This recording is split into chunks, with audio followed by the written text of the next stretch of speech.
Alors bonjour à tous, donc bienvenue pour ce webinaire qu'on réalise du coup en partenariat avec le CRATB sur le bon usage des antibiotiques. Vous verrez un petit peu ensuite, on a réparti la présentation aujourd'hui en trois parties.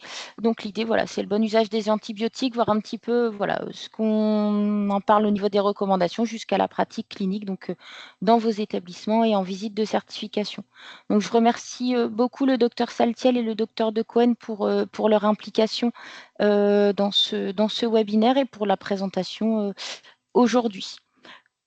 Pour le déroulement du webinaire, merci de couper vos micros, mais laissez vos caméras allumées, c'est plus sympa pour nous de parler à des personnes qui a des écrans noirs. Si vous souhaitez prendre la parole, donc il y a la petite main levée, vous pouvez lever la main si vous souhaitez poser une question, ou vous pouvez inscrire directement dans vos discussions, vos questions pardon, dans la discussion en ligne. Il y a ma collègue Noël voilà, qui vous a mis un petit bonjour, donc vous n'hésitez pas. Et puis, il y a de nombreux temps d'échange qui seront prévus. On fera des pauses régulièrement pour vous laisser poser vos questions. Donc, le support vous sera envoyé par mail et je suis en train d'enregistrer le webinaire. Donc, il sera disponible en replay sur notre chaîne YouTube. Vous allez de toute façon recevoir tout le contenu par mail. Au niveau du déroulement du webinaire, donc en première partie, on va partir des recommandations, donc avec un petit décryptage du critère. Donc pourquoi ce critère, que demande-t-il, et aussi du coup les critères qui sont associés donc au niveau du référentiel.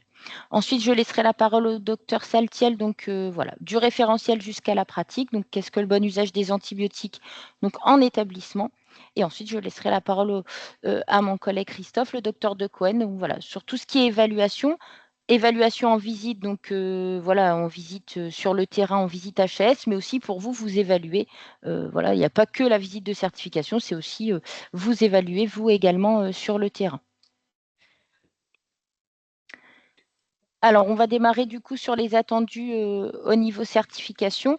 Donc voilà, on vous a remis du coup le critère, donc le critère 2.402, la pertinence des prescriptions d'antibiotiques est argumentée et réévaluée.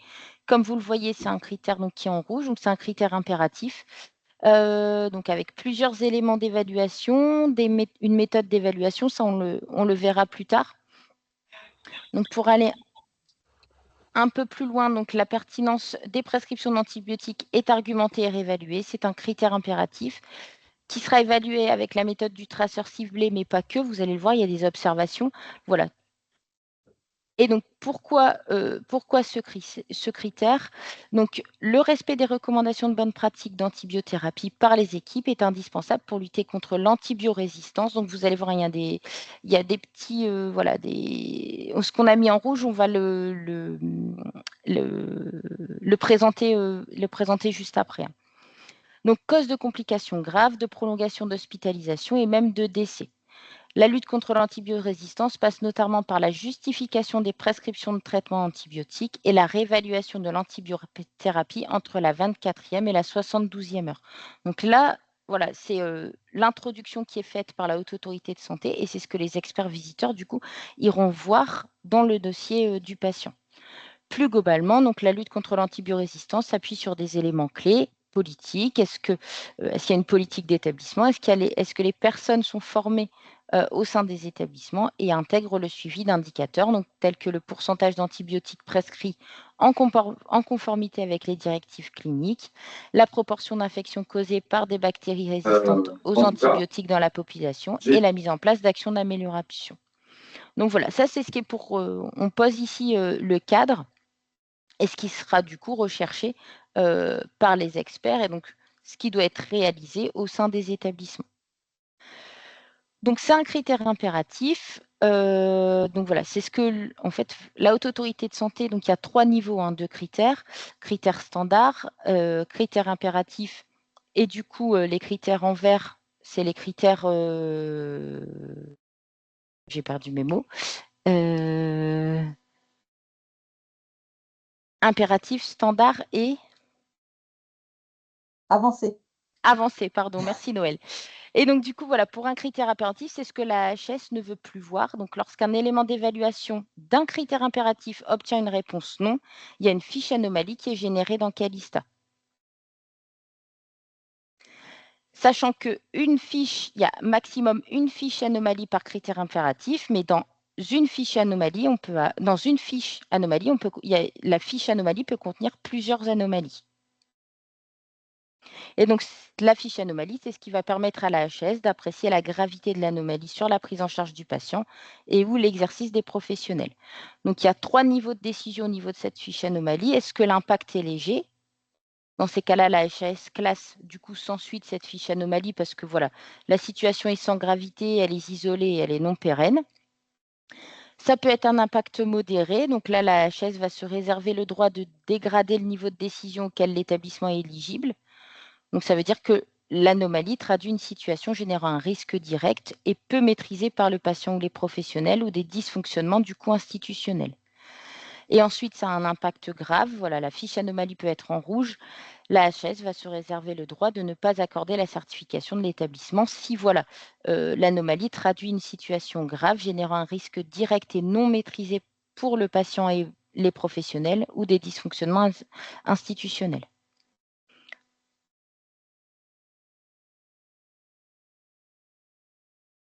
Au niveau du décryptage de l'élément d'évaluation, donc on a 5 éléments d'évaluation sur ce critère. Le premier, donc est-ce que l'établissement met en place les éléments clés d'un programme de bon usage des antibiotiques?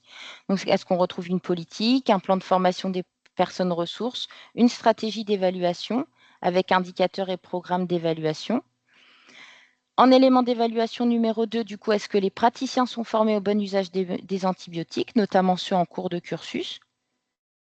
En élément d'évaluation numéro 3, donc toute prescription d'un traitement antibiotique et ou sa prolongation est justifiée dans le dossier. Donc là aussi, ce sera recherché du coup dans le dossier.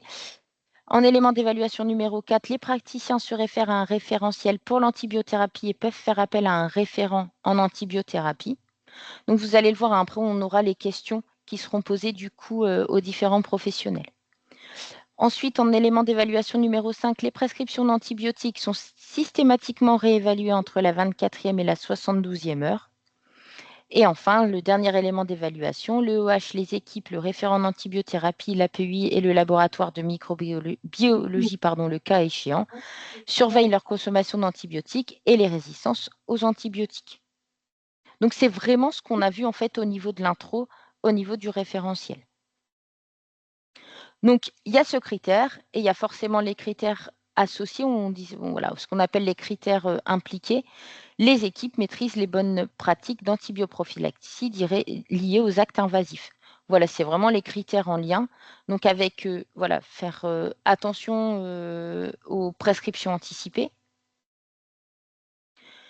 Est-ce que les livrets ou référentiels sont disponibles et la formation des équipes?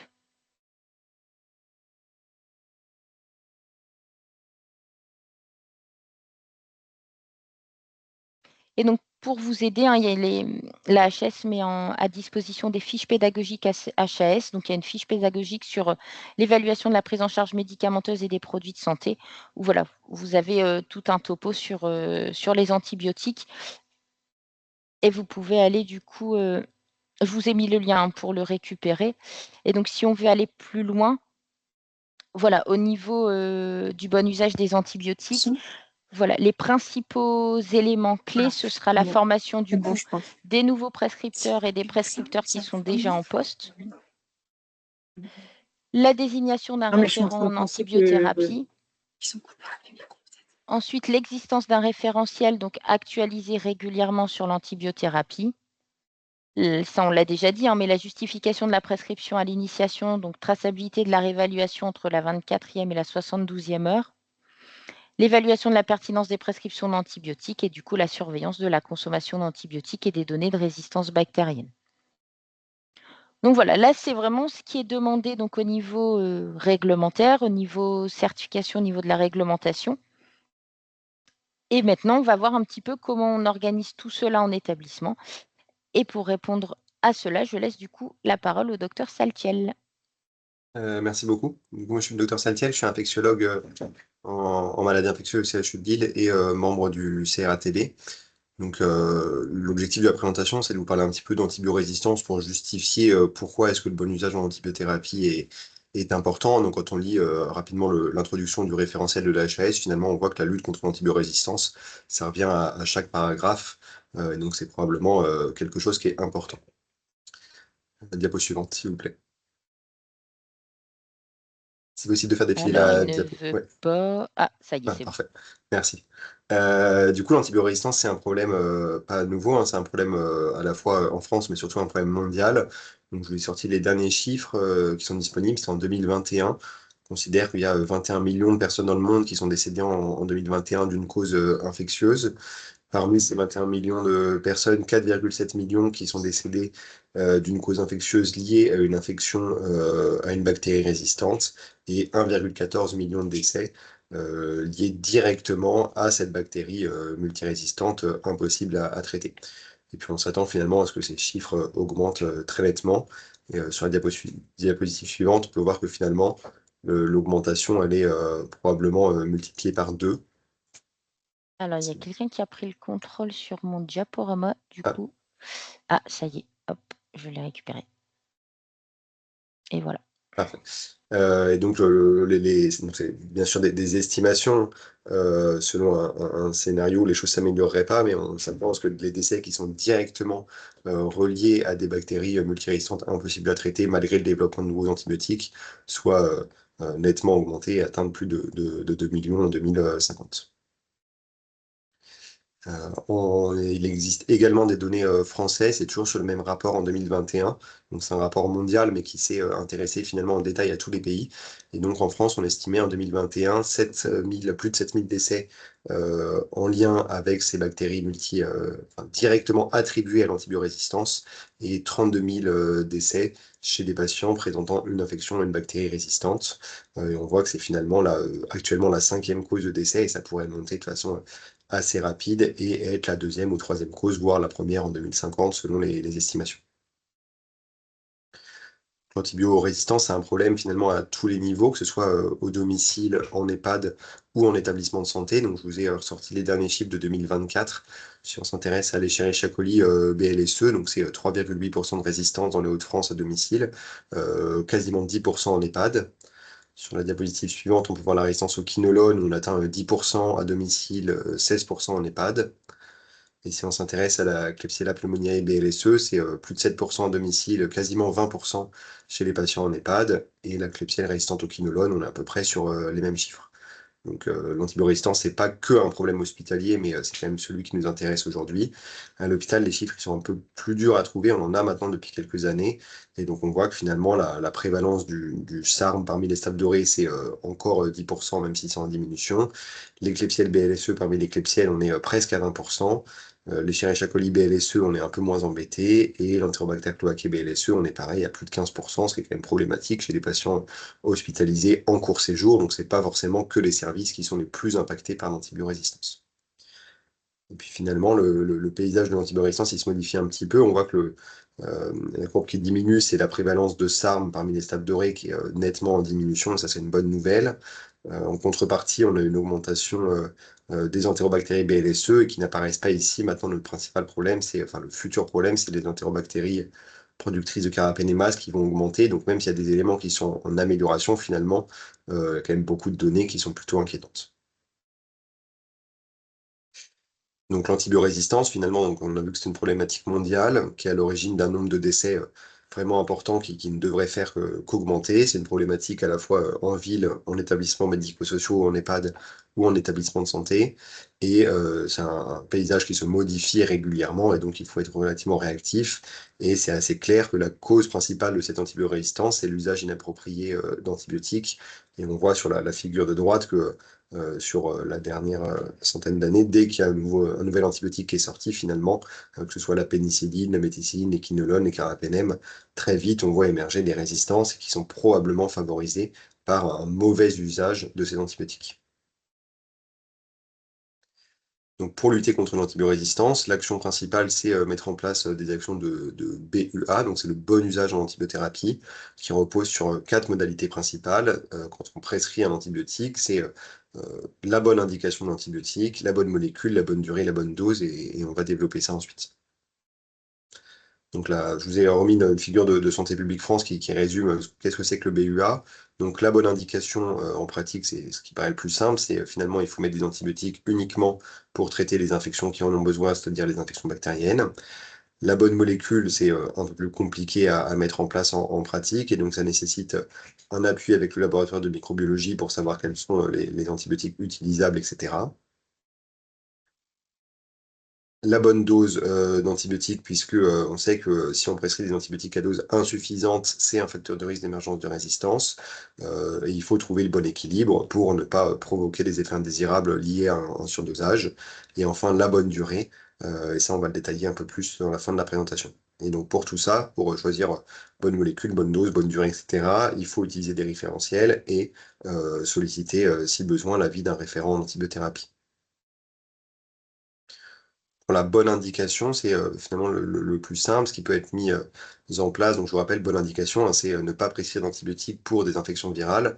Il y a des tests diagnostiques qui peuvent être, utilisés, notamment, pour, l'angine, et donc les tests rapides d'orientation diagnostique, trop d'angine, qui se permettent de distinguer, angine bactérienne qui peut nécessiter une prise d'antibiotiques et angine virale qui nécessite pas l'antibiotique. C'est des tests qui sont, accessibles depuis longtemps en médecine générale, également, disponibles maintenant, et faits par le pharmacien, et qui doivent bien sûr être disponibles dans tous les hôpitaux, notamment dans les services d'urgence, et accessibles facilement dans tous les établissements. Autre chose qui peut être développée, c'est les ordonnances de non-prescription. Donc c'est des ordonnances qui sont faites directement par l'assurance maladie, qui sont, plutôt, utilisées par les médecins, généralistes relativement, souvent, et qui peuvent être développées aussi également au sein des services d'urgence, pour, tous les patients consultant pour les infections virales. Et donc le but de cette ordonnance est de leur expliquer à la fois pourquoi, il n'y a pas une prise d'antibiotiques, et surtout, la durée habituelle des symptômes et quand est-ce qu'on peut, s'inquiéter et nécessiter une nouvelle consultation médicale pour éviter de prescrire des antibiotiques à tort. Donc ça, c'est des choses qui peuvent être développées aussi au sein, de l'hôpital. Pour ce qui est de la bonne molécule et la bonne, dose, premier message, c'est que ça nécessite un travail conjoint avec, vos laboratoires de microbiologie, pour, savoir quel antibiotique mettre sur telle, infection. Et il y a d'autres, missions qui ont été développées, notamment, le développement de l'antibiogramme ciblé qui a été développé, qui est en cours de développement, en tout cas dans les laboratoires, de ville, qui pourra être développé éventuellement à l'hôpital, qui permet finalement de cacher certaines molécules qu'on ne veut pas voir utilisées pour certains types d'infections, notamment les cystites, pour, prioriser des antibiotiques qui ont un faible impact microbiologique et faible impact épidémiologique, pardon, et qui développent moins de résistance. L'antibiogramme ciblé, c'est quelque chose qui est en cours de développement, à l'échelle, de la ville, mais qui peut aussi être mis en place, à l'échelle de l'établissement. C'est pas mentionné tel quel dans le rapport dans de Santé publique France, mais quand on parle de bonnes molécules antibiotiques, donc il y a effectivement choisir la bonne molécule, choisir la bonne dose, mais également finalement, la bonne voie d'administration. Et donc c'était juste pour vous mettre le lien, vers, ce document qui a été élaboré par, le groupe REPIA de la mission Sparès et infectiologie.com et la société, de pharmacologie, clinique. Donc c'est un document qui est, disponible sur, le site infectiologie.com, dont je vous parlerai après, qui rappelle quand est-ce qu'on peut effectuer un relais Péros, quand est-ce qu'il faut effectuer un relais Péros, qui permet de diminuer globalement les complications en général, qui a une, un intérêt sur le coût et sur l'impact écologique. Voilà, sur le développement de l'antibiorésistance, c'est un peu moins prouvé, mais en général, c'est quand même des antibiotiques qui ont des spectres plus étroits, donc qui peuvent permettre également de limiter l'antibiorésistance. Donc, pas hésiter à diffuser ce document qui peut être utile dans vos établissements. Et enfin, pour choisir la bonne, molécule, c'est assez clair sur le fait qu'il faut que les praticiens soient formés au bon usage des antibiotiques, et qu'ils puissent avoir accès à des référentiels, et des référentiels, je vais, les détailler ensuite parce qu'il y en a énormément, et donc il faut, savoir lequel, est le plus, applicable à votre établissement et lequel utiliser. Donc on a essayé de les lister sur le site, internet du GILAR et du CRATB, donc du Centre régional en antibiothérapie des Hauts-de-France. Et donc vous voyez, c'est une capture d'écran du site. Il y a à la fois une partie pour la ville et les établissements, et services médico-sociaux, et des documents à destination de l'hôpital avec des outils numériques ou des guides de prescription, qui sont, soit régionaux, soit nationaux, et qui sont utilisables facilement et exportables vers vos établissements. Donc pour la ville, donc c'est pas vraiment le sujet, mais juste très rapidement, Donc, il y a Antibioclic qui a été lancé il y a longtemps. C'est un outil indépendant qui s'appuie sur les recommandations, qui est très utilisé par les médecins de premier recours, donc en médecine générale, mais qui peut aussi être utilisé dans les services d'urgence pour la plupart des situations. Et il y a maintenant son cousin qui s'appelle Dentibiotique, qui peut être utilisé pour les infections en dentaire, sur lesquelles on peut être sollicité parfois et qu'on peut voir pareil dans les services d'urgence. C'est surtout des référentiels pour la ville, il y a des référentiels nationaux, et donc ça, c'est les recommandations de prise en charge qui sont, la plupart sont créées par la SPILF, donc la Société de pathologie infectieuse en langue française, qui est la société savante d'infectiologie, et toutes les recommandations sont sur le site infectiologie.com. Et ce qui est nouveau, qui a été lancé ce mois-ci, c'est une application qui s'appelle l'application SPILF Recommandations, qui est téléchargeable facilement, sur laquelle vous avez toutes les recommandations de bon usage de l'antibiotique pour la plupart des situations infectieuses, que ce soit les infections urinaires, respiratoires, cutanées, etc., qu'on va retrouver. Et donc, c'est des recommandations qui peuvent être, encore une fois, réutilisées dans vos établissements. Ça, c'est les référentiels nationaux. Il y a des référentiels, du coup, dans certains établissements de santé. Donc, il y en a probablement d'autres, hein, je ne les connais pas tous. Je vous ai mis, donc ça, c'est les protocoles à droite du CHU de Lille qui sont disponibles, du coup, sur l'intranet et consultables par n'importe quel praticien qui exerce au CHU de Lille. Il y a également des protocoles anti-infectieux qui ont été développés par nos collègues de Tourcoing ou de Béthune qui sont disponibles, eux, sur une application qui s'appelle Antibiogilar ou sur leur site internet. Et donc, globalement, les référentiels, ils sont nationaux, ils peuvent être adaptés à l'échelle de l'établissement, ils peuvent être parfois modifiés en cas d'écologie bactérienne différente ou en cas d'accès aux méthodes diagnostiques parfois un peu différentes. Et donc, il y a ces référentiels qui ont été faits pour plusieurs établissements, mais bien sûr, pas pour tous. Et enfin, je voulais vous partager d'autres outils de bon usage en anti-infectieux qui peuvent être utilisés pareil dans chaque établissement pour limiter l'antibiorésistance. Donc, il faut savoir que la SPIF, il y a plusieurs groupes de travail, on a une dizaine, et il y a un groupe de travail spécialisé dans le bon usage en anti-infectieux où il y a une quinzaine d'infectiologues de France qui ont développé ou partagé plusieurs outils qui sont disponibles directement sur infectiologie.com avec les recommandations du coût national, les recommandations de la HAS, du Haut Conseil de santé publique, et surtout des outils d'aide à la prescription en cas, pour mieux prescrire en cas d'insuffisance rénale, en cas de patients obèses, en cas de chez les patientes enceintes ou allaitantes, etc. Et donc tous ces outils nationaux peuvent être sans problème réutilisés et diffusés dans les établissements de santé. Et juste un lien sur donc le groupe Répia de la mission Sparès, c'est un réseau qui est piloté par Santé publique France, qui a créé un kit d'outils qui est dédié au bon usage des antibiotiques. Donc vous pouvez accéder via le QR code, et donc c'est un document Excel où il y a à peu près 300 outils, je vous l'ai mis à gauche une capture d'écran, qui sont séparés en référentiel, en situation clinique, en adaptation et optimisation d'antibiothérapie, outils stratégiques, etc. Et donc c'est que des outils qui peuvent être utilisés pareil, et dupliqués et qui doivent être connus des différents prescripteurs. Et enfin, la dernière aide du bon usage d'antibiothérapie, c'est choisir la bonne durée d'antibiotiques. On sait qu'une durée de prescription doit être respectée et qu'on peut utiliser maintenant des traitements plus courts qu'auparavant, qui pourraient avoir plusieurs bénéfices, notamment sur le développement des résistances, sur l'observance, sur le coût, sur la durée d'hospitalisation, la réduction des effets indésirables. Et donc, c'est finalement réduire la durée. Donc, c'est ce qui ressort beaucoup du rapport de la HAS pour la certification, c'est prescrire la bonne durée, justifier la durée, et on va voir ça tout de suite. Donc la durée courte d'antibiothérapie, c'est prouvé, hein, il y a quand même beaucoup d'études sur le sujet qui disent que quand on prescrit des antibiotiques pour moins longtemps, on diminue l'antibiorésistance. Donc, il y a des études très anciennes, en 1998, où les auteurs s'étaient intéressés à la pédiatrie, au portage de pneumocoques résistants à la pénicilline. Et les enfants chez qui l'antibiothérapie par bêta-lactamine était prescrite pour plus de 5 jours étaient plus souvent porteurs à des pneumocoques qui avaient une sensibilité diminuée à la pénicilline. Il y a des études un peu plus récentes sur les pneumonies en réanimation cette fois-ci. On comparait les traitements qui étaient traités par 8 jours d'antibiotiques, ceux qui étaient traités par 15 jours d'antibiotiques. Chez les patients traités par 8 jours, en cas de récurrence, finalement, il y avait moins de bactéries multirésistantes dans les épisodes ultérieurs. L'autre avantage de moins prescrire des antibiotiques ou de prescrire des durées plus courtes, c'est de diminuer les effets indésirables. Donc l'étude de gauche qui date de 2018 était une étude qui s'était intéressée à l'utilisation de la PCT pour essayer de traiter moins longtemps les patients pour des pneumonies. Effectivement, dans ce groupe-là, les patients étaient traités en moyenne 5,7 jours versus 8,1 dans l'autre groupe, et on avait une corrélation avec le nombre d'effets indésirables qui était plus faible chez les patients traités moins longtemps. Et dans l'étude de droite, c'est à peu près la même chose, c'est une étude en antibioprophylaxie avant une chirurgie. Les patients qui étaient traités moins de 24 heures faisaient moins d'insuffisance rénale, moins d'infection avec le Clostridium difficile que chez les patients qui avaient une antibioprophylaxie prolongée, plus de 72 heures. L'autre l'autre avantage probablement à prescrire des durées plus courtes d'antibiothérapie, c'est une diminution du coût. C'est prouvé sur les pneumonies, donc c'est pas des montants qui sont énormes, mais si on rapporte au nombre de pneumonies traitées chaque année dans tous les établissements de santé, ça pourrait permettre de dépenser un petit peu moins d'argent. Et le meilleur exemple pour parler de la durée courte d'antibiothérapie, c'est l'exemple de la pneumonie.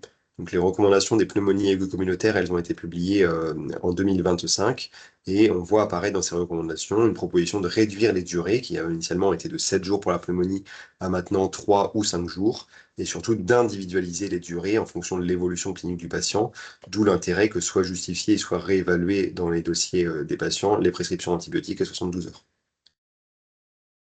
Et donc dans ces recommandations, finalement, la durée, d'antibiothérapie optimale pour une pneumonie, elle va dépendre de la réévaluation et de la stabilité clinique ou non du patient à 72 heures. Donc c'est un outil qui peut être utilisé en ambulatoire ou en hospitalisation. C'est plus dur à faire en ambulatoire. En hospitalisation, il n'y a pas de raison de pouvoir réévaluer cliniquement un patient à 72 heures. Et ce qui est noté, c'est que si le patient est apyrétique, normotendu, qu'il n'est pas tachycarde, qu'il n'est pas polypnéique et qu'il a une saturation en air ambiant normale, tout ça à J3 d'antibiothérapie, l'antibiothérapie pourrait être interrompue à J3. Si c'est pas encore le cas à J3, elle pourrait être interrompue à J5 et maximum 7 jours, et normalement jamais plus de 7 jours. Et donc ça, c'est faisable uniquement si l'antibiothérapie a été réévaluée, mais d'où l'intérêt de cette réévaluation. Donc pour savoir quelle durée d'antibiotiques prescrire pour vos patients, il y a des recommandations du coup. Donc je vous ai montré les recommandations nationales qui sont faites du coup pathologie par pathologie, mais il y a aussi des fichiers récapitulatifs. Donc il y a deux façons de les consulter. Il y a soit les recommandations de la HAS avec un document PDF qui tient en 3-4 pages avec la durée recommandée. Je vous ai mis un exemple pour les infections ORL, et ça, c'est des documents qui peuvent être affichés dans les différents services, soit d'urgence, soit de médecine polyvalente. Et après, sur la diapositive suivante, ces recommandations, donc c'est les mêmes, hein, mais c'est une fiche info antibio donc c'est des fiches récapitulatives qui sont publiées sur le site infectiologie.com. Et donc la fiche qui avait été actualisée en décembre 2025 avec la durée, et ça tient en une seule page, qui est encore plus simple à afficher dans les différents services d'urgence ou de médecine classique. Si on s'intéresse un peu plus aux éléments d'évaluation du critère HAS, donc je vous rappelle, le premier, c'est que l'établissement met en place des éléments clés d'un programme de bon usage des antibiotiques. Donc ça, c'est pas simple à faire. Et il y a des formations qui sont proposées, notamment par Infectio DPC, qui est un organisme indépendant de formation continue, et donc qui propose une dizaine ou une quinzaine de programmes de DPC, notamment celui-ci sur comment implémenter un programme de bon usage des antibiotiques. Et donc ça a lieu chaque année sur 2 jours, et donc c'est organisé par la Société de pathologie infectieuse en langue française. Le critère numéro 3, c'est que toute prescription d'un antibiotique et ou sa prolongation est justifiée dans le dossier. Et donc ça, il y a de la littérature qui est assez solide sur le sujet, notamment cette étude dans le JAMA en 2018, où on s'est intéressé à différentes méthodes pour essayer de diminuer le taux inapproprié de prescription d'antibiotiques. Et donc on voit à J0 au moment où l'intervention a été lancée, et l'intervention, c'était une justification systématique dans le dossier médical de pourquoi est-ce qu'on a prescrit un antibiotique et quelle durée et pourquoi est-ce qu'on a prolongé la durée. À partir du moment où la durée est justifiée, finalement, l'arrêt de la proportion d'antibiotiques inappropriés est nettement diminué. C'est prouvé que ça fonctionne.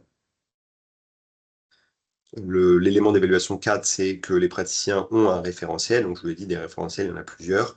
Le mieux, c'est de réussir à adapter les recommandations nationales à vos établissements. Et ils peuvent faire appel à un référent en antibiothérapie. Donc, je ne vais pas détailler le rôle ici du référent en antibiothérapie. Mais normalement, il est donc obligatoire dans chaque établissement. C'est pas forcément un infectiologue, hein. Ça peut être un autre médecin. Et je voulais juste vous dire que finalement, on est également disponible.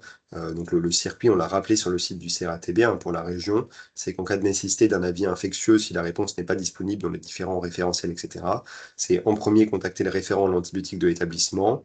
À défaut, l'infectiologue du centre hospitalier de proximité ou de l'équipe multidisciplinaire en antibiothérapie, je vous rappellerai ensuite ce que c'est. Et en dernier recours, l'un des deux services enfin, l'un des trois services pardon, universitaires de la région, et notamment à Lille, on est joignable maintenant au Minidoc pour la téléexpertise si besoin.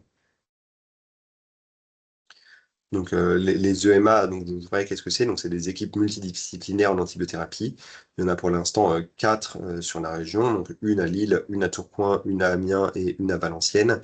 Et donc elles dépendent du CRATB des Hauts-de-France qui centralise tout ça. Et donc il y a des circuits de téléexpertise, notamment en cas de nécessité d'avis infectieux, si le référentiel, si le référent d'antibiothérapie n'est pas disponible ou n'a pas la réponse, bien sûr. Enfin, pour l'élément d'évaluation numéro 5, c'était que les prescriptions antibiotiques sont systématiquement réévaluées entre la 24e et la 72e heure. Et donc, c'est la même chose, hein. J'ai regardé un petit peu, il y a de la littérature qui justifie cela et qui nous dit que quand l'antibiothérapie est réévaluée dans les dossiers à 72 heures, c'est plus souvent associé de façon significative à une désescalade de l'antibiothérapie pour un antibiotique qui a un spectre plus étroit et donc moins à même de développer de l'antibiorésistance. Ça, c'était une étude française qui avait bien montré ça. Donc en conclusion, l'antibiorésistance, on a vu, donc c'était un problème majeur à l'échelle mondiale, qu'il fallait faire quelque chose pour limiter ça. Et donc la solution, c'est probablement de développer le bon usage en antibiothérapie, à la fois en médecine de ville et en établissement de santé. Donc ça repose sur choisir les antibiotiques dans une bonne indication, la bonne molécule, la bonne dose et la bonne durée. Que pour ça, il faut se fier à des référentiels, qu'ils soient nationaux ou régionaux ou à l'échelle de l'établissement, et s'appuyer sur un référent en antibiothérapie qui peut être aidé par les différents EMA et par le CRATB.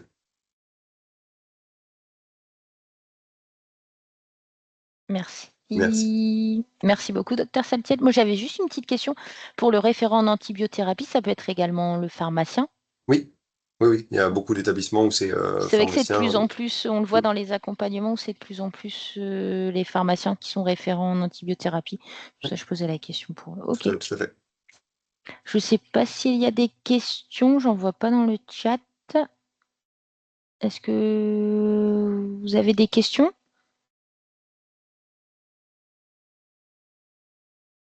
Alors, je vois deux mains levées. Hop. Le docteur Ahmed. Oui, bonjour. Merci Bonjour. pour cette réunion qui est très importante pour nous. En tant qu'oncologue médical, est-ce qu'il y a une mise à jour pour les patients immunodéprimés comme neutropénie fébrile ou un choc septique? Ouais, Est-ce qu'il y a alors une mise à jour ou non?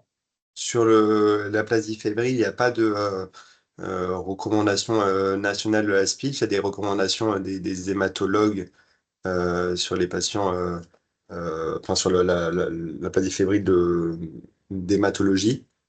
Sur l'oncologie, je ne suis pas sûr qu'il y ait des recommandations formelles. Après, nous, par exemple, on a un protocole à l'échelle de l'établissement là-dessus, et donc c'est quelque chose qui peut être mis en place et qui doit être mis en place sur la situation grave comme la plasie fébrile, qui est une création d'un protocole qui soit fait enfin, c'est un travail conjoint entre du coup oncologue, hématologue, infectiologue, microbiologiste, etc. Donc à ma connaissance, je ne crois pas qu'il y ait de recommandations nationales dessus, mais c'est quelque chose qui doit être développé et qui doit être protocolisé pour le coup, parce que c'est une situation fréquente et grave. Merci beaucoup. Merci. Merci. Ensuite, on a une deuxième main levée. Alors, j'ai pas vos noms de famille, je suis désolée. Bénédicte et Pierrick. Oui, alors c'est Madame Delépine. J'ai une question d'ordre vraiment pragmatique. Je suis chef de service avec mon collègue sur un centre de post-cure qu'on appelle maintenant un centre post-aigu. On a des médecins psychiatres donc, qui assurent le suivi de nos patients pendant leur hospitalisation. Mais concernant le somatique, nous faisons appel à 2 médecins généralistes qui sont des partenaires externes, mais qui ne sont pas salariés de l'association. Or, au niveau du référentiel, on a l'obligation de former le médecin prescripteur aux antibiotiques.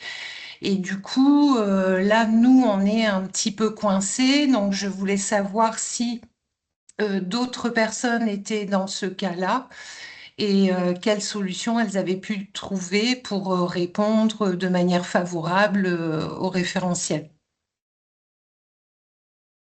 Les gens se manifester s'ils ont la réponse. Moi, j'avoue que je n'ai malheureusement pas la réponse du coup.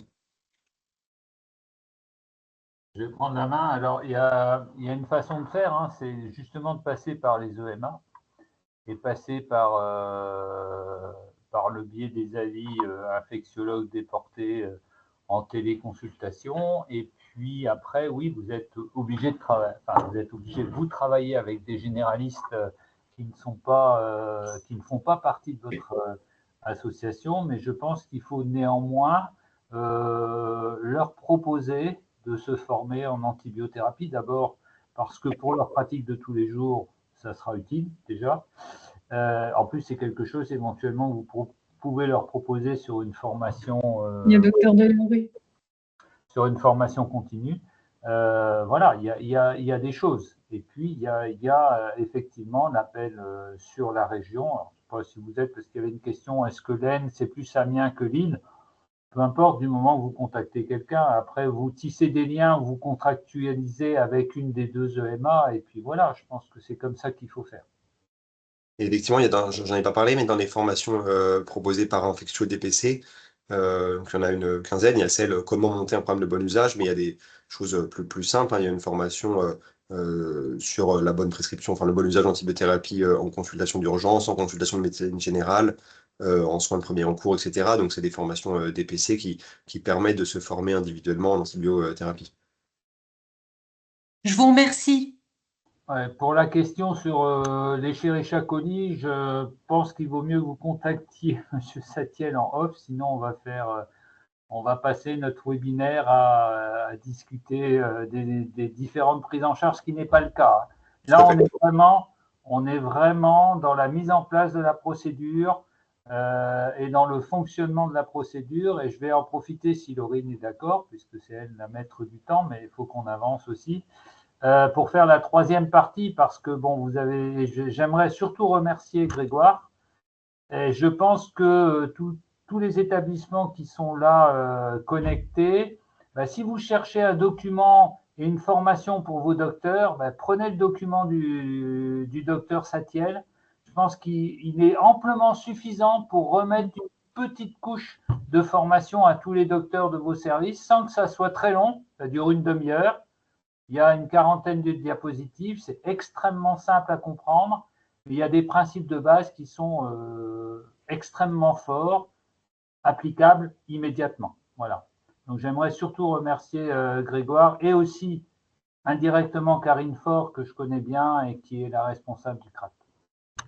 Donc en visite. Alors en visite, ce qu'il faut bien comprendre, c'est qu'on va évaluer en tant qu'expert visiteur la globalité et on promène et on fait des tas de méthodes. Donc, il ne faut pas croire qu'en visite, on va faire un traceur ciblé sur les antibiotiques et puis, youpi, on l'a bien réussi, c'est fini. Non, non, il y a plein d'éléments qui vont venir conforter ou ne pas conforter ce qu'on a vu lors du traceur ciblé ou ce qu'on nous a dit en gouvernance.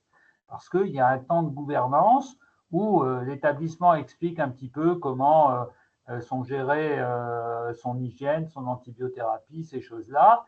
Et après, on va vérifier sur le terrain, parce que ce qui compte pour une visite de certif, c'est ce qui se passe sur le terrain et ce qui se passe aux patients. Donc, on va évaluer l'antibiothérapie, l'antibioprophylaxie. C'est pour ça que je me suis permis d'ajouter que dans les autres traceurs ciblés, il y a le secteur interventionnel qu'il ne faut pas oublier. Et puis, on va aussi poser des questions sur les indicateurs. Vous suivez quoi comme indicateur? Est-ce que vous connaissez votre taux de BHRE? Est-ce que vous connaissez votre taux de SARMS? Le chat, bon, ça c'est facile, c'est l'hygiène des mains, mais ça donne aussi une idée. Donc, on va aller chercher ces indicateurs. Est-ce que vous savez le nombre de fois vos patients ont des antibiotiques de plus de 7 jours? On a vu dans le topo que au-delà de 7 jours, ça commençait à devenir plus maléfique que bénéfique. Est-ce que vous avez une politique pour forcer ou bien expliquer à vos praticiens qu'il faut faire une réévaluation? Est-ce que vous connaissez vos infections du site opératoire, notamment celles qui sont obligatoires, c'est-à-dire la hanche et le genou, par exemple? Diapositive suivante. Bon, donc, on Ça, va on l'a vu. là, Ouais. on retrouve encore. Voilà. Et voilà quelques exemples de questions qu'on peut vous donner sur les prescriptions d'antibiotiques. En associant le référent antibiothérapie, disposez-vous d'un programme de bon usage des antibiotiques? Là, on est dans le niveau processus, gouvernance. Et la gouvernance va répondre, oui, on a un programme, machin. Et l'expert visiteur va poser la question aux équipes lors des différents outils. Au fait, vous avez été formé aux antibiotiques, qu'est-ce que vous savez, qu'est-ce que vous pouvez me dire? Et là, on va confronter ce que dit la gouvernance face à ce que a réellement reçu le terrain. Comment avez-vous identifié? Bon, voilà. Diapositive suivante. Je pense que tu as fait du recul là. Ouais, il y a quelqu'un qui a pris la main sur le diaporama, du coup, je reviens, hop, ici. D'autres questions aux professionnels ou à à la pharmacie? Bon, est-ce qu'il y a une concertation microbiologie-pharmacie? Est-ce que vous participez au réseau national de surveillance de la consommation des antibiotiques? Bon, tout ça sont des questions voilà, qui sont posées. Au sein de l'établissement, avez-vous des audits de pertinence des audits de pertinence sur les antibiothérapies? C'est-à-dire, est-ce qu'on a bien indiqué la raison pour laquelle on a mis une antibiothérapie? Est-ce qu'elle est bien celle qui est adaptée? Est-ce qu'elle a bien été réévaluée? Est-ce que la durée, le bon usage, quoi, classique. Donc, toutes ces questions vont être posées, voilà, et notamment au niveau du terrain, voire lors de l'entretien. Vous savez que maintenant, dans la nouvelle version, il y a un entretien gouvernance avec les managers, les cadres, les responsables de service, pour savoir si eux aussi arrivent à impulser le processus vers la base. Est-ce qu'il y a un référentiel d'antibiothérapie? Est-ce qu'il y a un correspondant? Quel est son rôle? Comment vous faites quand il n'est pas là? Parce qu'ils ne sont pas forcément là tout le temps. Avez-vous des contacts réguliers? Bon, toutes ces questions sont des questions simplexes, mais qui vont permettre à l'expert visiteur de savoir si le processus antibiotique est maîtrisé ou non par l'établissement. Et comme tu disais, Christophe, on voit bien là que tout se recoupe parce que ce qui a été posé en question à la gouvernance, on le retrouve du coup au niveau de la pharmacie et au niveau des professionnels de terrain. Tout à fait. Alors, les méthodes d'évaluation qui vont être utilisées et qui vont faire poser ces questions, c'est le traceur ciblé. Donc, le traceur ciblé, on prend un antibiotique, on reconstruit son circuit de la pharmacie au patient ou du patient vers la pharmacie. Et forcément, quand on va arriver sur le dossier patient pour la molécule choisie, ça peut être de la tazocilline, ça peut être des aminosides, ça peut être des carbapénèmes. On va regarder dans le dossier, pourquoi il a été prescrit? Est-ce que c'est justifié? Est-ce qu'il a été réévalué? Quelle a été sa durée? Donc forcément, on va retrouver dans le dossier les éléments dont on a besoin pour valider le critère. Et donc, j'ai souligné là en rouge, effectivement, les traceurs ciblés dans lesquels l'antibiotique peut être interrogé. Donc, le circuit des médicaments, je vous ai vu, c'est le traceur ciblé vraiment pur et dur, et ce n'est pas le seul. La prévention des infections associées aux soins, où là, vous retrouvez par le biais des BHRE, par le biais de l'évaluation des dossiers, un recours aux antibiotiques. Et puis, je vous ai dit des secteurs interventionnels qui sont relativement importants, puisque là, on est dans l'antibioprophylaxie, et que les règles de l'antibioprophylaxie sont très bien déterminées. Elle doit être prescrite à la consultation d'anesthésie, la molécule choisie, la bonne dose pour le bon malade, le bon poids, et elle doit être réalisée avant l'incision. Voilà, ça. Et elle doit être ensuite tracée dans le dossier, qu'on puisse la retrouver. Et elle doit être choisie selon un référentiel.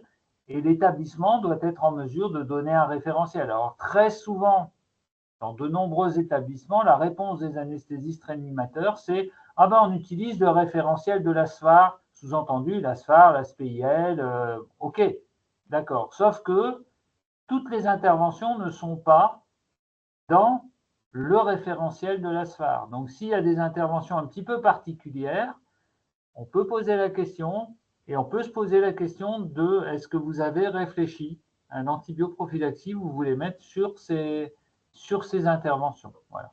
On retrouve toujours ça dans la certification. Est-ce que vous avez compris que vous êtes en dehors du référentiel? Est-ce que vous avez réfléchi? Est-ce que vous avez mesuré le risque? Est-ce que vous avez essayé de le maîtriser? Voilà. C'est toujours cette démarche-là. Donc, les traceurs ciblés, j'ai suffisamment expliqué. Voilà. Et c'est vrai que dans le traceur ciblé médicaments, il y a la plupart du temps, ce qu'on voit en retour d'expérience de visite de certification, il y a toujours un antibiotique qui est réalisé au niveau du traceur ciblé. Donc, je vous ai dit, secteur interventionnel, ben, si on a un dossier de patient, on va regarder si dans la checklist du temps 2, on a bien coché le fait que l'antibiothérapie avait été réalisée avant l'incision. C'est le temps 2 de la checklist. Les préventions, je vous ai dit, l'antibioprophylaxie. Et puis, la troisième base, c'est si vous faites de la hanche ou du genou, vous pouvez me donner votre taux d'infection du site opératoire. C'est quelque chose qui est réglementaire. Voilà. Donc, voilà, on retombe. Tout ça, c'est dans la grande case antibiotique.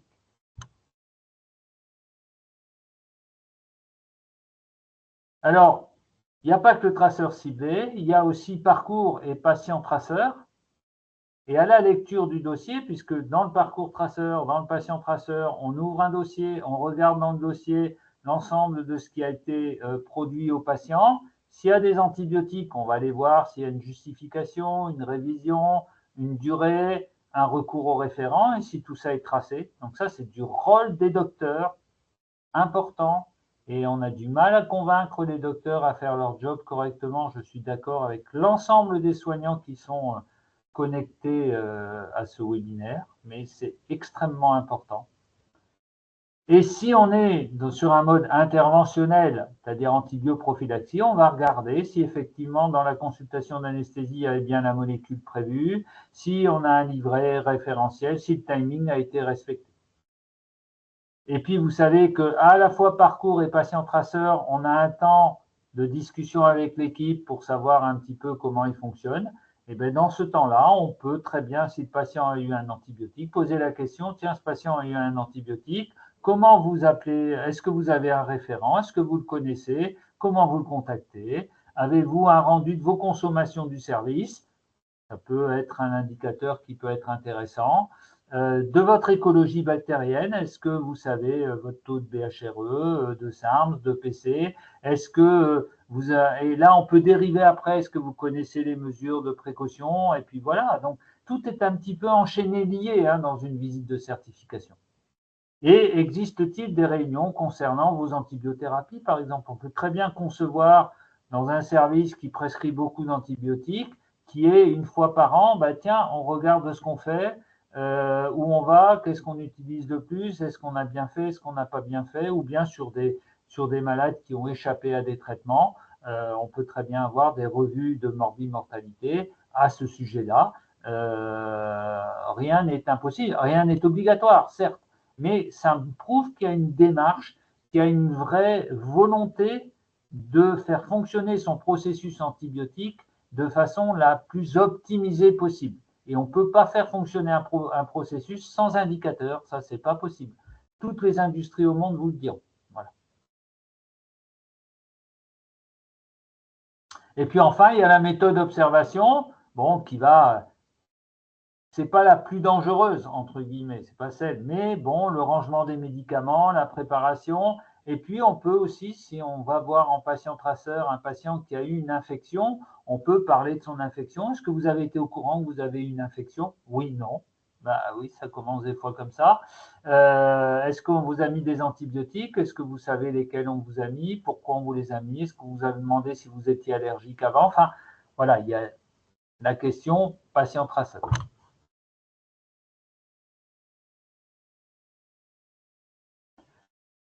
Alors, pour conclure, parce qu'on arrive presque à l'heure de ce webinaire et laisser la place aux questions, je pense qu'il est quand même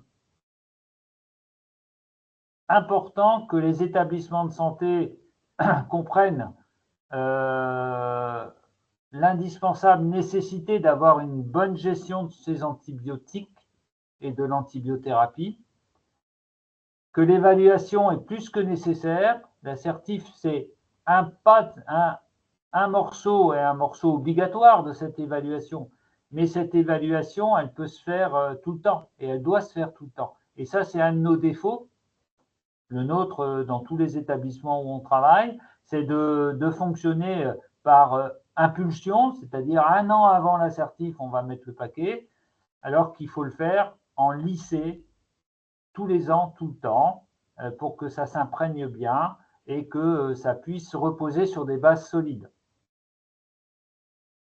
C'est une évaluation et c'est une prise en charge qui a du sens, on l'a montré, hein, ça a du sens pour le patient, pour lui éviter d'avoir des conséquences liées aux antibiotiques. Écologique pour tous, pour tout le monde, parce qu'on voit que les taux de résistance aux antibiotiques augmentent de façon importante, même si la part humaine est une des raisons et que la part vétérinaire est également extrêmement importante, pas que vétérinaire, hein, on va dire agroalimentaire. Ça a du sens aussi sur le plan économique parce que les molécules qui permettent de traiter les bactéries hyper résistantes coûtent très cher et les industries pharmaceutiques l'ont bien compris. Et réduire et être pertinent sur ces antibiotiques permet de dégager une ligne budgétaire, certes pas majeure, mais importante, puisqu'on en est à chasser l'argent un petit peu partout désormais dans les établissements. Pour ce qui est de la certification, ne pas oublier que l'évaluation, elle ne se base pas que sur le traceur ciblé, qu'elle est piège, qu'elle est ubiquitaire, c'est-à-dire dans tous les moments, dans tous les instants, toutes les méthodes. Voilà. Et que si vous avez un processus bien élaboré, bien appliqué, bien évalué, vous n'avez aucun problème à avoir. Ah, je sais pas, parce que moi, le Voilà. alors, il date du 19 février. On va ouvrir aux questions, Laurie. En même Oui. temps, c'est bien puisqu'on avait décalé l'ancienne dans ce domaine. Alors, je vois qu'il y a quelques questions dans le chat. Alors, il y a une question spécifique HAD. Bonjour, nous avons un service d'HAD dans lequel les patients sont pris en charge principalement par leur médecin traitant. Nous sommes en difficulté pour répondre aux critères de justification et de réévaluation des prescriptions des antibiotiques. Prescription de ville sans indication notifiée, plus les médecins traitants ne réévaluent pas l'antibiothérapie car ils ne revoient généralement pas les patients à 48-72 heures. Avez-vous des astuces ou des retours de certains HAD? Il y a un retour juste en dessous dans le chat. En effet, ouais. Bonjour, en HAD aussi, nous avons formé nos médecins praticiens HAD. Ils remplissent une feuille de réévaluation pour chaque antibio afin d'avoir une traçabilité, de vérifier les notifs de mise en place et la conformité. Donc, en gros, ouais, concrètement, pour les médecins coordinateurs au niveau C'est de moi qui fais l'HAD. le retour, mais ça ne règle pas le problème des mauvaises prescriptions en ville et du fait qu'on ne peut pas faire changer forcément les médecins traitants avec leurs ordonnances. On a mis une feuille en place pour essayer de surveiller et de répondre aux critères de la certification, mais ça, disons que ça règle pas le problème en fait. Alors, je suis d'accord. Il y a effectivement en HAD, et c'est un problème qui ne touche pas que les antibiotiques, qui touche un petit peu d'abord les modes de prescription, la prescription normée telle qu'on l'entend, correcte, qui permettent sur la même feuille ou sur le même logiciel prescrire, administrer, préparer, administrer. Donc, on est dans une grande difficulté. Maintenant, normalement, les HAD ont un coordonnateur médical. Certes, je ne veux pas le noyer sur l'activité parce que ça peut être extrêmement débordant, mais peut-être que l'activité antibiothérapie, elle doit être un petit peu plus ciblée par le coordonnateur. Et il y a, comme je vous ai dit pour le SMR ou le post-addicto ou l'addicto, il y a un travail de fond à faire avec les médecins généralistes pour leur expliquer, parce que quelque part, ce qu'on leur demande dans des établissements de santé, et l'HAD est considéré comme un établissement de santé, est un petit peu la norme qu'on demande de leur travail en médecine de ville. Voilà. Et finalement, ça permet de diminuer le fossé entre ce qu'ils font en ville et ce qu'ils doivent faire réellement les bonnes pratiques. Voilà. Je ne dis pas qu'ils font des mauvaises pratiques dans leur vie de tous les jours, mais là, pour l'HAD, c'est une mauvaise pratique et ça permet de corriger. Et de temps en temps, ça passe comme ça. Après, on ne va pas tout changer en 100%, ça c'est clair. Voilà. Mais si vous avez une certif, vous avez pointé le problème et vous essayez de mettre en place des solutions. C'est ça qui est demandé. Voilà. Je ne sais pas si j'ai répondu à votre question.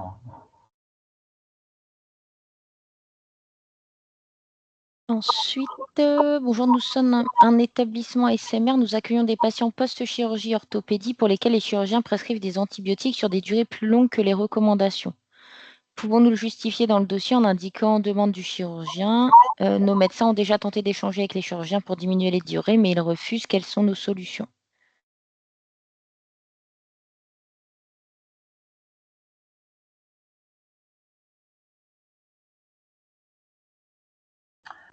Pour ce qui est de l'assertif, on ne va pas forcément aller voir la durée. Hein.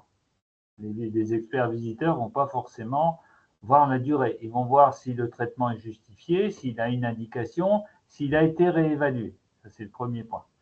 En ce qui concerne la durée, non. Maintenant, c'est effectivement, je pense que M. Satiel a le problème régulièrement des durées d'antibiotiques qui sont trop longues, parce que nous, docteurs, on a toujours envie de les laisser plus longtemps que ce qu'il faudrait. Ça, c'est clair. Et je comprends les chirurgiens orthopédistes dans leur façon de raisonner.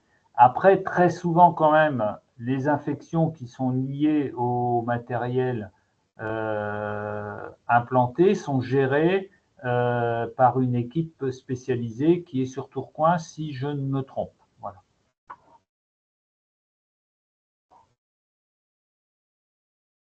Donc effectivement, le réflexe d'appeler le chirurgien et que de ne tracer dans le dossier simplement, voilà, appel au chirurgien, souhait de prolongation de l'antibiothérapie, vous avez au moins fait la démarche. C'est voilà, vous avez vu, vous avez la démarche. Après, c'est une histoire de discussion entre spécialistes. Voilà.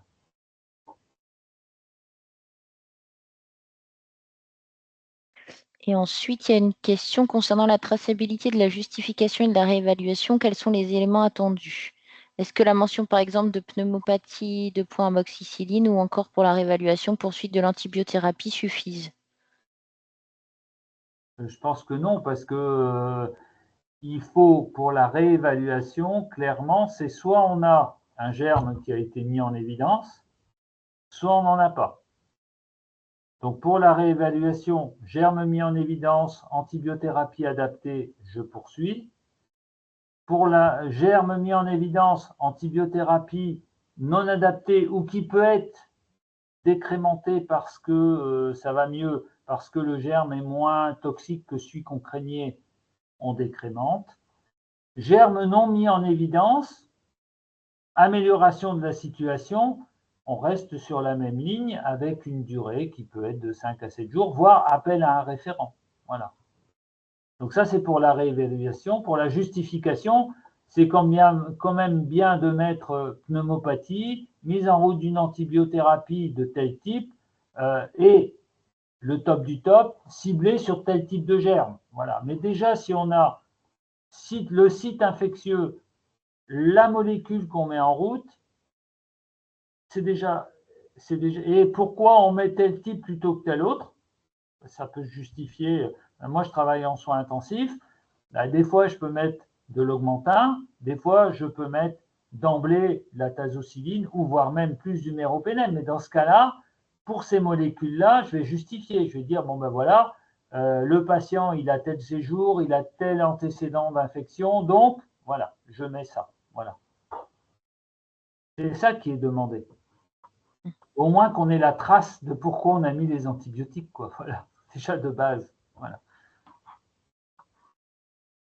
Parce que très souvent, on retrouve des dossiers avec des prescriptions d'antibiotiques, on regarde le dossier médical et nada. Alors, on n'est pas idiot, on voit qu'il y a eu 39 de température, on voit éventuellement qu'il y a eu une CRP, on comprend qu'il y a eu quelque chose qui a fait qu'on a mis des antibiotiques. Mais il n'y a rien qui est justifié dans le dossier médical. Rien. Et ça pose problème parce qu'après, on ne sait pas pourquoi il y a eu les antibiotiques, mais ça pose problème aussi en dehors de la certification médico-légalement. Parce que le malade fait un choc anaphylactique à l'antibiotique, on n'a même pas la traçabilité pourquoi il l'a reçu. Donc, médico-légalement, ça fait mal. Hein. S'il faut convaincre les docteurs, ben, il faut les convaincre comme ça. Voilà.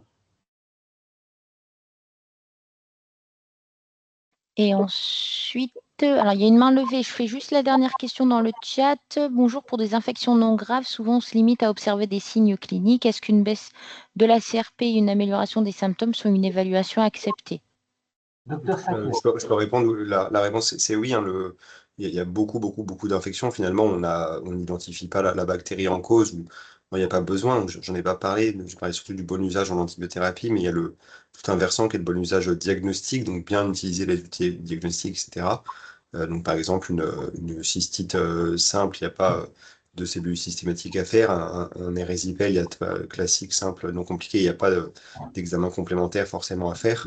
Donc, la réévaluation, il y a de nombreuses infections où elle est que clinique, même dans la pneumonie, finalement, la réévaluation, les critères H3, c'est des critères cliniques. Donc, effectivement, l'amélioration des symptômes suffit. La CRP, c'est pas forcément indispensable non plus. Chez un patient qui avait de la fièvre initialement, si à 48-72 heures, il a plus de fièvre qui va nettement mieux, que les symptômes ont disparu, c'est la meilleure des réévaluations. Donc, c'est largement suffisant et justifiable dans le dossier. Il y avait juste une question juste au-dessus sur les patients qui ont une antibiothérapie prescrite aux urgences. Est-ce qu'il faut la poursuivre à l'arrivée dans le service ou arrêter l'antibiotique et réévaluer? Je pense que c'est du bon sens. Globalement, en fait, la date de réévaluation elle a été fixée à 72 heures parce qu'on dit qu'un antibiotique, ça met 48-72 heures à agir. Après, le mieux, c'est de les réévaluer tous les jours. Si dès J1, on peut dire que c'était une prescription erronée d'antibiotique, qu'on préfère le suspendre et surveiller le patient, c'est la meilleure chose. C'est une très bonne attitude. Parfois, c'est un petit peu trop tôt, puisqu'on ne sait pas encore, on n'a pas encore le résultat des prélèvements microbiologiques. On peut aussi justifier dans le dossier qu'on attend le résultat des hémocultures, un scanner thoracique complémentaire, par exemple, etc. Quoi que ce soit. Donc la réévaluation, elle doit avoir lieu tous les jours. Et c'est vraiment du cas par cas. Il faut juste justifier de ce qu'on fait sur pourquoi on continue ou on arrête tel antibiotique. Et c'est pas uniquement en 72 heures, c'est quotidiennement. Merci. Et il y a une main levée. Oui. Bonjour. Regardant la certification, je suis médecin anesthésiste et il nous arrive de temps en temps en consultation d'anesthésie, à la fin de la consultation, de ne pas savoir exactement quel type d'antibioprophylaxie faire aux patients, par exemple chez les allergiques. Et on a une caisse, on note selon le protocole. Et le jour de l'intervention ou avant, si on a le temps, on discute avec les collègues pour prendre la meilleure décision. Ça passe pour la certification ou on est vraiment obligé de noter la molécule? Alors, non, vous pouvez de temps en temps ne pas... Alors, il y a plusieurs raisons. Un, ne pas connaître exactement l'intitulé de l'intervention. C'est un grand classique, hein. Étant anesthésiste réanimateur, c'est quelque chose qu'on connaît bien. On voit un malade en consultation, ce n'est pas toujours le geste exact qui va être réalisé. Deux, vous pouvez avoir des malades chez qui on va faire par exemple un ECBU préopératoire et vous n'avez pas forcément le résultat. Et puis trois, vous avez des malades chez qui vous vous posez justement la question. Ce qu'il faut éviter, ça ne veut pas dire que ça ne peut pas arriver de temps en temps. Ce qu'il faut éviter, il faut comprendre pourquoi on demande de raisonner sur l'antibioprophylaxie avant. c'est d'éviter de se retrouver au bloc opératoire à 10 minutes de l'incision, parce que ça va vite, et de ne pas savoir quelle molécule on doit donner. C'est ça qu'on veut éviter avec la prescription anticipée. Et pourquoi on veut éviter ça? Parce que des fois, il y a des molécules qui ont besoin d'être mises en route, et notamment, je pense à la vancomycine, même si on essaye de l'utiliser de moins en moins souvent. Mais il y a des molécules qu'on a besoin de mettre en route 1 à 2 heures avant. Et donc, si vous la mettez 30 minutes avant l'incision, soit vous faites un bolus et vous avez un Raynaud syndrome, et puis vous êtes en hypotension et vous êtes un petit peu dans le caca pour continuer l'intervention, ou soit vous la mettez sur 2 heures, mais votre antibiotique, en fait, il ne joue pas le rôle d'antibioprophylaxie. Donc, le but de réfléchir à cette antibioprophylaxie avant l'intervention, c'est de permettre à la personne qui va être au bloc de dire, ben voilà, ça a été décidé, je n'ai pas à me casser la tête, c'est écrit, c'est protocolé. Voilà. Et justement, si vous n'arrivez pas en consultation d'anesthésie à trouver la bonne molécule, je ne suis pas sûr que le protocole SPHAR va vous le donner le jour de l'intervention. Donc, ça veut dire que peut-être ce malade-là, il faut peut-être mettre un petit mot, attention, en VPA, revoir l'antibioprophylaxie. Voilà. Ou bien, attention, ce malade-là, on revoit l'antibioprophylaxie avant qu'il aille au bloc. Voilà. Peut-être que ça doit être inscrit dans le programme opératoire. Oui. C'est une façon de faire. C'est des propositions. Voilà. Après, je sais bien que ce ne sera pas parfait, que ce ne sera pas 100% des malades. Voilà. Mais au moins, vous aurez avancé sur beaucoup de choses. Mais si je me trompe en consultation, je note je ne sais pas quelle molécule, et le collègue, le jour de l'intervention, se rend compte qu'il y a une erreur. Tout à Ici, fait. Bah oui, bah il corrige. C'est pas un drame. Il corrige. Voilà. Merci. Ça n'empêche pas une vérification. Mais au moins, voilà, 99% des cas, vous allez être dans la bonne cible, quoi. Et c'est ça qui est demandé. Oui, merci. Merci Christophe, merci docteur Satiel. Merci, monsieur Satiel. Pas de souci, merci à vous.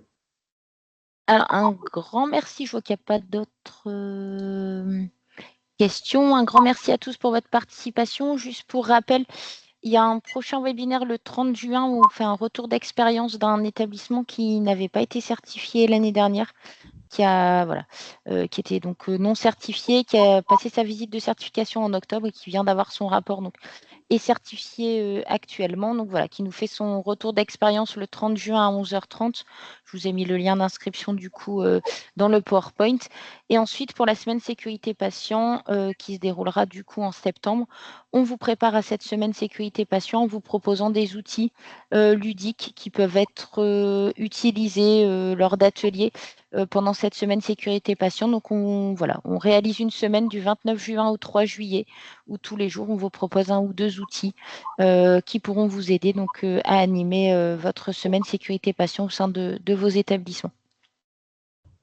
Alors, un grand merci à tous. Merci, docteur Decoene. Merci, docteur Saltier, pour votre présence et la qualité du coup de vos interventions. Et puis, j'envoie donc à chaque participant un mail avec du coup le replay du webinaire et le support qui a été diffusé aujourd'hui. Ah. Merci à tous.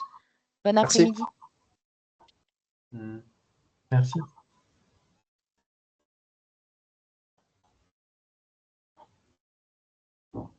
Ben, il va être remboursé du coup. Hein.